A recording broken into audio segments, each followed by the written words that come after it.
Assalamualaikum warahmatullahi wabarakatuh. Selamat berjumpa lagi teman-teman semua. Kali ini kita akan membahas tentang acuan relatif yang ada pada program aplikasi Microsoft Excel. Dalam lembar kerja atau worksheet pada Microsoft Excel ini ada istilah yang disebut dengan acuan relatif. Contoh tabelnya adalah seperti ini. Jadi nanti di sini ada nilai, kemudian ada jumlah. Ada nilai yang menjadi acuan pada jumlah yang tampil. Bagaimanakah langkah-langkahnya? Berikut adalah langkah-langkahnya.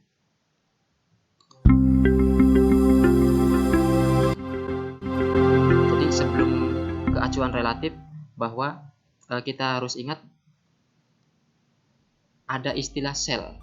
Sel yaitu pertemuan antara kolom dan baris. Kolomnya kolom apa, barisnya baris keberapa, itu yang disebut dengan sel. Contoh kita lihat atau kita klik di sini ada angka 65, ini selnya adalah sel B2 karena berada pada kolom B dan baris ke-2. Kita klik di kolom ini atau di angka 64, lihat ke sini. Ya, ini ada name box. Ini adalah C2, kolomnya kolom C, barisnya baris kedua. Kita klik di angka 71 di sini. Lihat C12, kolomnya kolom C, barisnya baris ke-12. Ya, itu yang disebut dengan sel. Jadi sel sekali lagi bisa kita lihat, alamat selnya bisa dilihat dari name box yang ini. Nah, kemudian acuan relatif yaitu rumus yang akan berubah secara otomatis ketika isi dalam sel tersebut mengalami perubahan. Ya, kita lihat ini adalah penggunaan rumus. Ya, kita bisa lihat di sini di formula bar ini muncul B2 plus C3. B2 plus C2. Jadi kolom atau sel B2 ditambah C2, hasilnya ini. Itu. Ini penggunaan rumus. Jadi bisa dilihat pada formula bar muncul rumusnya ini.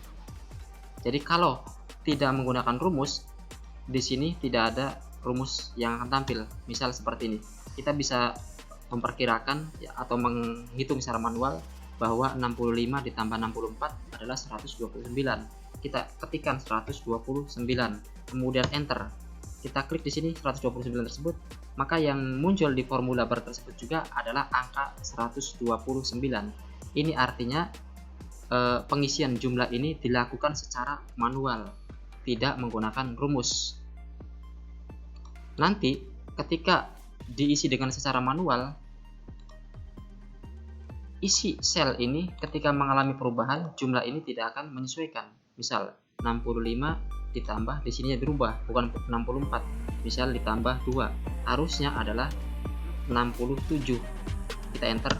Nah, ini jumlah ini tidak menyesuaikan. Tidak menyesuaikan.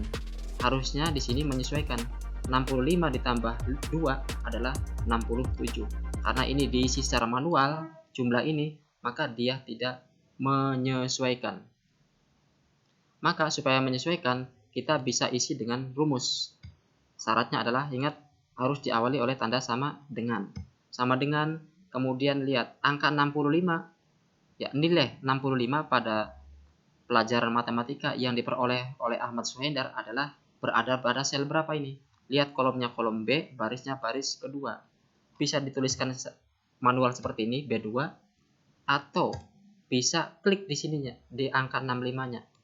Ini, muncul B2. Kemudian plus, lihat, angka berikutnya nilai bahasa Inggris Ahmad Suhendar adalah 64. Ini 64 berada pada kolom C, baris kedua. Berarti bisa dituliskan C2, bisa juga diklik di sininya 64-nya, klik ini C2. Nah, ini rumusnya tampil di sini di formula bar. Kemudian setelah selesai di enter, maka akan tampil 129. Ini tampil di formula bar. Ini artinya penggunaan rumus pada jumlah ini, pengisian jumlah pada ini kolom jumlah menggunakan rumus. Kita hapus yang angka 64 atau kita ganti dengan angka 2, enter. Ini menjadi 67. Ya, gitu. kita rubah lagi menjadi 2000, ini 2065. Misal dirubah dengan angka berapa saja, dia akan menyesuaikan gitu. Kita rubah menjadi 64 kembali seperti ini. Nah, jadi untuk acuan relatif ini, bahwa isi dari jumlah ini mengacu pada nilai-nilai yang terdapat pada sel. Nilai-nilai yang terdapat pada sel. Begitu juga untuk yang di bawahnya, sama dengan B3 plus C3 enter. Nah, seperti ini. Jadi mengacu pada isi daripada sel-sel yang dijumlahkan. Bisa kita lakukan satu persatu ngitung di sininya. Ya, ini plus C4 enter. Tetapi kita bisa mengcopy. Nah, di sini mengcopy rumus ini supaya tidak mengetikkan secara satu persatu. Caranya gimana? Di sini kita klik pada jumlah ini yang ada rumusnya, atau yang menggunakan rumus pada penjumlahan ini, klik kemudian arahkan mouse ke bagian bawah. Nah, ini mouse bentuknya ini plus ya, plus putih, arahkan ke sini pojok bawah kanan, ini berubah menjadi tanda plus warna hitam. Kita klik kemudian tarik ke bawah sampai sini, lepaskan. Nah, ini secara otomatis muncul tampil nilai-nilai pada penjumlahan nilai yang terdapat pada sel-sel mata pelajaran yang diperoleh oleh setiap siswa. Ini otomatis akan menyesuaikan.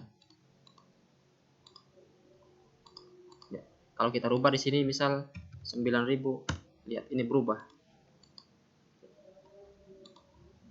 Jadi itulah yang disebut dengan acuan relatif.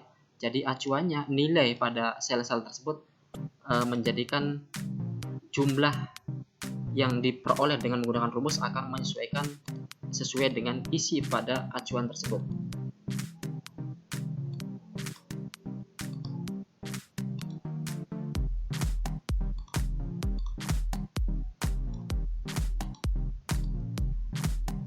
Ya, sampai sini pembahasan kita kali ini.